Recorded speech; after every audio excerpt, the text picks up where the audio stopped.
of you that are watching this that manage more than one person will know that as a manager your time becomes even more precious. So one of the key skills around managing this is effective delegation. So during this brief session we're going to look at techniques for delegating effectively without feeling guilty and making sure that you actually get the long-term results. Is delegation all that? Well, I believe it is. Obviously I'm talking to you about it right now. But let's be clear, there are many reasons why we would not delegate. Things like, by the time I've explained it, it'll be easier to do it myself. I don't trust the people in my team that can do that properly. I don't have anybody in my team with the current capability, and so on. So there'll be many reasons why you may not delegate.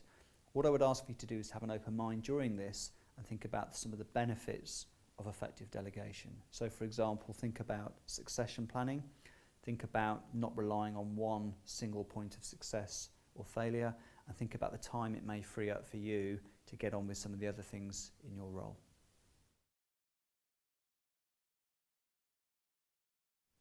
So let's first of all distinguish between delegation and allocation.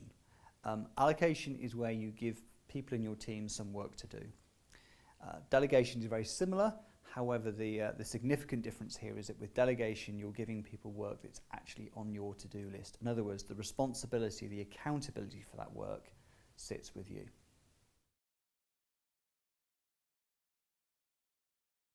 The first part of the delegation process is to analyse what you can or cannot actually delegate.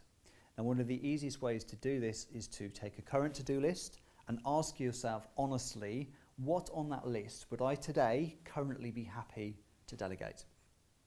Now the chances are there are going to be things on that list that today you would not be able to delegate for reasons such as I don't have anybody with a current skill set to do that, I don't actually have anybody that I trust to do that, and so on. The reality is, however, that long term there are very few things that you cannot delegate, and they may be matters of confidentiality, human resources related, or for example health and safety. So at this stage, look at your to-do list and ask yourself, what one thing can I do on my to-do list that I'm not currently delegating that I would like to delegate? The next decision that you need to make is who actually gets the work, who are you going to delegate to? And on the face of it, this might be a very straightforward decision. You may have a go-to person, somebody in your team who you trust and will do the job perfectly. And of course that's absolutely fine, but it's really worth considering how that individual may feel on the receiving end. So your intentions may be positive. Does that individual feel like they are being punished, if you like, for being good at their job? And similarly, how will other members of the team feel if they're not really getting the opportunity to be delegated to? Similarly, if the work that you're delegating is less challenging or less popular, should we say, is the perception going to be that there's kind of a punishment? So the decision of who you delegate to is really key, not just on what you're delegating, but the message that you're sending to that individual as well. Once you've identified the person that you're going to delegate the task to, it's really important, of course, that you get the message across to that particular individual. So a number of things to factor in here. First of all, how clear is the outcome of what it is you want them to do? There's a tendency sometimes to focus on the input, whereas actually, does that individual really understand the outcome? Secondly, how are you going to deliver that message?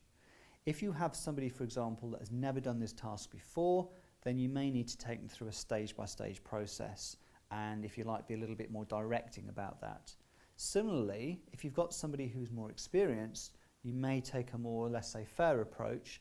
How would you like to run with this? I'd like you to come back to me with an action plan of how you would go about achieving this. So again, it's not just what's being said, it's how it's being said, and making sure that is consistent with the skill and experience level of the individual that you're delegating to. Remembering with delegation that if the individual does a great job or they don't do such a good job, the accountability still remains with yourself. So it's really, really important at this stage that you make sure that you have agreed a support structure with that individual. So for example, if you had a young child and you took them for a swimming lesson, you would pretty much be in the pool with them at that stage. I suspect that by the time they get to 18 years of age, they may be less comfortable with you being in the pool with them, and at that point you may drop them off and say you will see them a little bit later on. So the same principle really applies with delegation. So think about what that support structure will look like, how formal is that, and to what extent has the individual bought into that support structure. So you may wish to ask them, how can I support you during this process?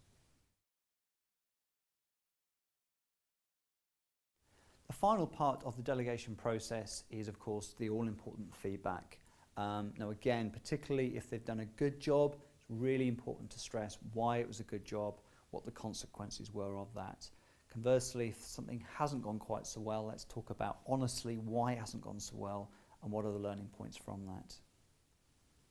For more information on anything you've seen from today, to discuss your views, or indeed to ask for a consultation, please do get in touch. We'd love to hear from you.